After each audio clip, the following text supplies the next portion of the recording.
ప్రభువైన యేసుక్రీస్తు నామమున మరలా ఈ నిన్నటి వరకు కార్యక్రమంలో కలుసుకోవడం ఎంతో సంతోషం. లోకమే సంతోషమైన వార్త వినింది. మనం దాని గురించే ఈ కార్యక్రమంలో చూడబోతున్నాం. రండి మనం చూద్దాం. మొదటిగా ఈ ఇస్రాయేల్ ఇరాన్ యుద్ధం ఒక ముగింపునకొచ్చింది. సీజ్ ఫైర్ అని చెప్తున్నారు. అయితే ఈ యొక్క ముగింపును గూర్చి మనం కొన్ని కార్యాలను గాలించి పరిశోధించవలసి ఉంది. మనం ఈ యుద్ధము ఆరంభించినప్పుడే ఈ యుద్ధ క్రమం ఎలాగుంటుంది అనేది గత కార్యక్రమంలో చెప్పుకున్నాము. ఈ యుద్ధం ఇస్రాయేల్కి ఇరాన్కి అయినది అనేదానికంటే ఈ యుద్ధము యొక్క ఆరంభం ఎక్కడ ఆరంభమైందంటే 2023 అక్టోబర్లో ఆరంభమైంది. హమాస్కి ఇస్రాయేల్కైన యుద్ధము ఇది అట్లే కొంచెం కొంచెంగా ప్రారంభమై తర్వాత ఇరాన్ వరకు వచ్చింది. ఇప్పుడు ఈ యుద్ధం ఇరాన్ నుండి మరొక లెవెల్కి వెళ్తుంది అని ఎదురుచూసిన సమయంలో వెంటనే ఒక సీజ్ ఫైర్. మీరు బాగా గమనించండి, హమాస్లోనూ ఒక సీజ్ ఫైర్ ఏర్పడింది. అటు తర్వాత హిజ్బుల్లా కొన్ని రోజులు ఆపెట్టింది. తర్వాత ఒకదాని తర్వాత ఒకటి మధ్యలో సీజ్ ఫైర్ వస్తుంది. తర్వాత పెద్ద లెవెల్ అవుతుంది. సీజ్ ఫైర్ రావడం మంచిదే, సమాధానం రావాలి, కానీ అది నిరంతరంగా ఉండాలి కదా. అది మరొక లెవెల్కి వెళ్తున్నప్పుడు యుద్ధం తర్వాత ఎటు వెళ్తుంది, యుద్ధం ఎటనేది పరిశీలించాల్సింది. ఏంటి కారణమని చూసినట్లయితే ఈ ఇస్రాయేల్ ఇరాన్ ఈ యుద్ధ ఆరంభానికి ఉద్దేశమేంటి? ఇస్రాయేలే ఆరంభించింది. ఉద్దేశమేంటని అడిగితే ఇరాన్ వారు న్యూక్లియర్ వెపన్స్ తయారు చేస్తున్నారు, అవి మనము ఆపి నిలపాలి, వారవి తయారు చేయకూడదని చెప్పి వారు హెచ్చరిక చేశారు. యుఎస్ వద్దు, ఇప్పుడు వద్దని చెప్పినా ఆగలేక దాడులు చేశారు. అయితే ఈ యుద్ధం ముగింపులో సీజ్ ఫైర్ అయింది కదా. ఇప్పుడు ఇరాన్లో న్యూక్లియర్ వెపన్ ఉందా లేదా, దీన్నొక కొలిక్కి తీసుకొచ్చారా అన్నదే ప్రశ్న. యుఎస్ కూడా 3 ప్రాంతాల్లో ఉన్న న్యూక్లియర్ ప్లాంట్ని ధ్వంసం చేశాం, అన్నీ ముగిశాయి అని చెప్తున్నారు. ఇరాన్ చెప్తుంది వారు దాడి చేసిన చోట ఏమీ లేదు, వాటిని మేము అక్కడి నుండి తరలించాము, ఇప్పుడు అన్ని కూడా సేఫ్గానే ఉన్నాయి అని వారు చెప్తున్నారు. అప్పుడు ఈ యుద్ధం ఆరంభించడానికైన ఉద్దేశమేంటి? అప్పుడు ఆ సీజ్ ఫైర్ గురించిన విషయం ఏంటి? ఎందుకు ప్రారంభించారు? ఎందుకు ఇది జరుగుతుంది? అదే ఎంతో ముఖ్యం. అలాగైతే ఈ న్యూక్లియర్ వెపన్ అక్కడ లేదని చెప్పన్నా అనౌన్స్ చేసుండాలి, లేక ఆ న్యూక్లియర్ వెపన్ని మేము డెస్ట్రాయ్ చేశాం అని అయినా చెప్పాలి. వీళ్ళు ఆ ప్రకటన చేయలేదు, ఇస్రాయేల్ అనౌన్స్ చేయలేదు. ఇరాను న్యూక్లియర్ వెపన్ అంతటిని మేము సేఫ్గా, అంటే వారు న్యూక్లియర్ వెపన్ అని చెప్పలేదు, న్యూక్లియర్ ప్రోడక్ట్స్ యురేనియం ఎన్రిచ్మెంట్ చేయడానికి మేము వేరే చోటికి సేఫ్గా మార్చామని చెప్తున్నారు. అప్పుడు ఈ యుద్ధం యొక్క ముగింపు ఇలాగే ఉంటుందా అనేదే చాలా ముఖ్యం.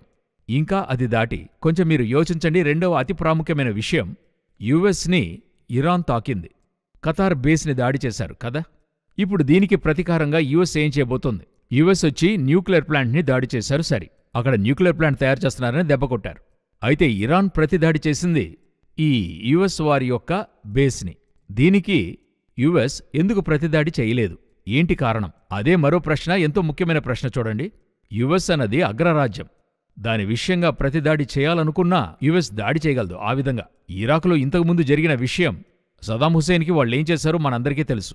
ఇంకా చెప్పాలంటే సదాం హుసేన్ యుఎస్ని తాకలేదు, అతడు ఇస్రాయేల్ని దాడి చేశాడు. అప్పుడు కూడా జార్జ్ బుష్ ఏం చెప్పాడంటే, మీరు ప్రతిదాడి చేయొద్దు, మేము చూసుకుంటామన్నాడు. అయితే ఇప్పుడు జరిగిన దాంట్లో యుఎస్ఏ నేరుగా తాకింది, దీనికి యుఎస్ వారు కూడా తోడయ్యారు. అప్పుడు దీనికైనా ఇది ఎటువంటి ఒక అగ్రరాజ్యము ఎటువంటి తీర్మానాలు తీసుకుంటూ వెళ్తుందనేది చూడగలుగుతున్నాం. తర్వాత ఈ సీజ్ ఫైర్ అనంతరం అది వారి మధ్యలో హఠాత్తుగా వెళ్లారు, కొట్టారు, అంతా ఓకే. అయితే ఇప్పుడు ట్రంప్ యొక్క చివరి ట్వీట్, అతను మరి నాటో సమ్మిట్కి వెళ్ళాడు. అక్కడేం మాట్లాడారో తర్వాత చూద్దాం. వెళ్లకముందు ఆయనేం చెప్పాడు, మరలా న్యూక్లియర్ వెపన్ ఇరాన్ తయారు చేస్తే వారిపై దాడి చేయడానికి మేము సిద్ధంగా ఉన్నాం, సంకోచించము అంటున్నారు. అప్పుడు న్యూక్లియర్ వెపన్ వారు తయారు చేయలేదంటున్నాడా? అప్పుడెందుకు వారిని తాకారు? ఇలాగే ఎన్నో ప్రశ్నలు దీని వెనుక ఉన్నాయి చూడండి. అయితే వీటన్నిటి యొక్క బేస్, తిరిగి నేను చెప్తున్నాను, వీటన్నిటి బేస్ న్యూక్లియర్ కాదు. ఇది అక్కడ హమాస్ ఇష్యూలో ప్రారంభమైంది, దానివైపుగా వెళుతుంది. ఇందులో ఒక విషయం మనకి తేటతెల్లంగా తెలియవస్తోంది. ఏంటని అడిగితే, ఇరాన్కి ఒకటంటే రష్యా లోనికి రావడానికి తయారుగా ఉంది, చైనా రెడీగా ఉంది, నార్త్ కొరియా తయారుగా ఉంది, కొన్ని అరబు దేశాలు, టర్కీ కూడా చేరి పలు దేశాలు తయారుగా ఉన్నాయి. ఏహెచ్కెల్ 38లో చెప్పబడిన టీం రెడీగా ఉందనేది మాత్రం ఇప్పుడు మనకు తేటగా తెలుస్తోంది. ఈ సీజ్ ఫైర్ ఎంతకాలం ఆగుతుంది, దీని మరో ఘట్టం ఏమై ఉంటుందనేది ప్రభు చిత్తమైతే రానున్న కార్యక్రమములో మీకు మేం తెలియజేస్తాం.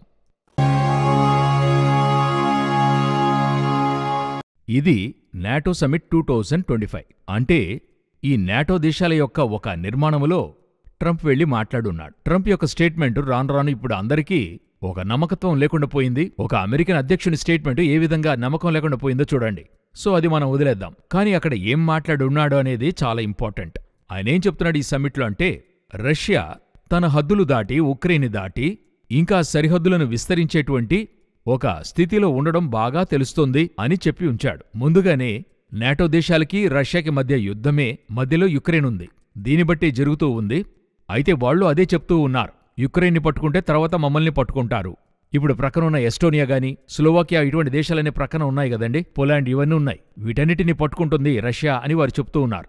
నాటో దేశాలు రష్యాని మనం ఎదగనివ్వకూడదని వాళ్ళు ఎదురు పడుతున్నారు. ఇప్పుడు వీటన్నిటికీ ఒక ఆజ్యం పోసినట్టు ట్రంప్ ఏం చెప్పి వచ్చాడని అడిగినట్లయితే, వీళ్ళొచ్చి పట్టుకునే అవకాశాలున్నాయి, రష్యా సరిహద్దులు పెంచడానికి అవకాశాలు ఉన్నాయని చెప్పి వచ్చాడు. ఇది ఎటువంటి ఒక ప్రతిస్పందన అయి ఉంది.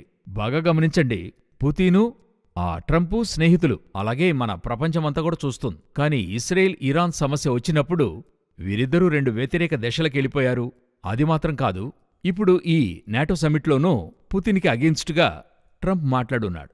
అంటే రష్యాను గూర్చి లేఖనం ఏం చెప్తుందని అడిగితే, మేఘము భూమిని కమ్మినట్లు ఇశ్రాయేలీయులగు నా జనుల మీద పడేదరు. ఆ చోట ఒక మాట చూడగలము, యెహెజ్కేలు 38:13లో దోచుకొనుటకు సైన్యము సమకూర్చితివా అనుంది. సో ఇప్పుడు రష్యా అన్నది మిగతా దేశాలను పట్టుకుని ఆక్రమించుకొనే ఆ స్థలానికి వస్తుందనేది ట్రంప్ చెప్తున్నాడు.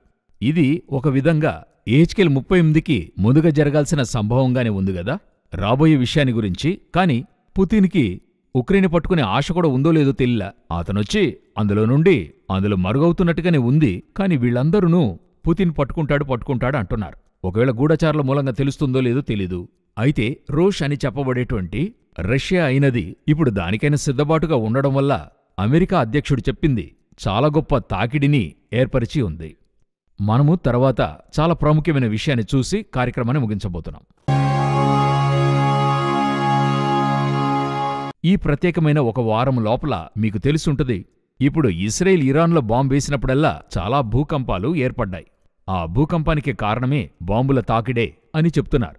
బాంబు వేసే కొద్దీ 2.5, 3.5 లెవెల్కి ఇరాన్లో ఆ పరిమాణానికి తాకిడి ఏర్పడుతూ ఉంది.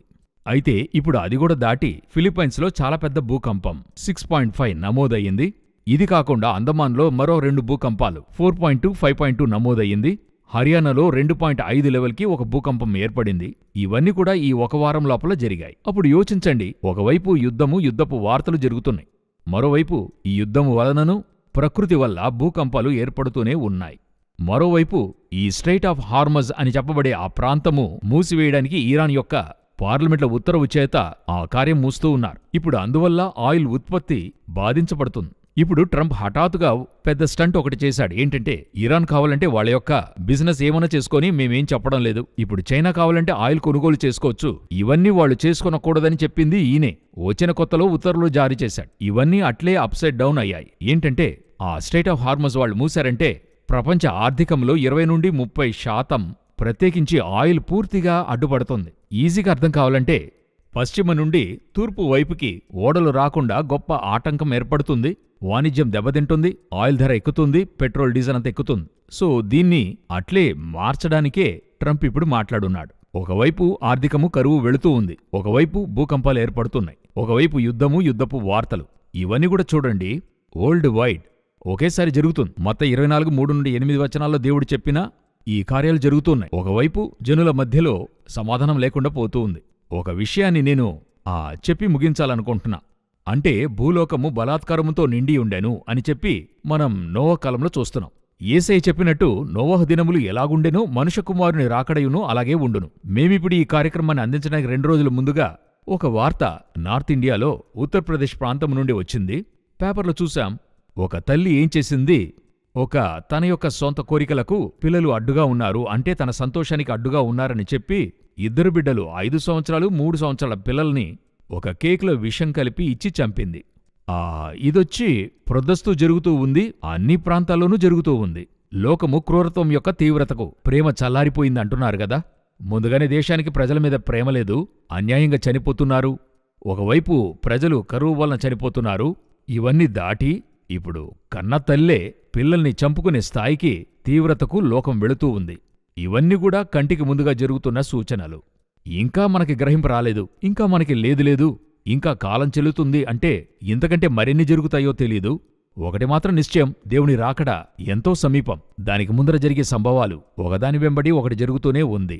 దేవుని చిత్తమైతే రాకడ ఆలస్యమైతే మరొక కార్యక్రమంలో మిమ్మల్ని కలుసుకుంటాం. God bless you.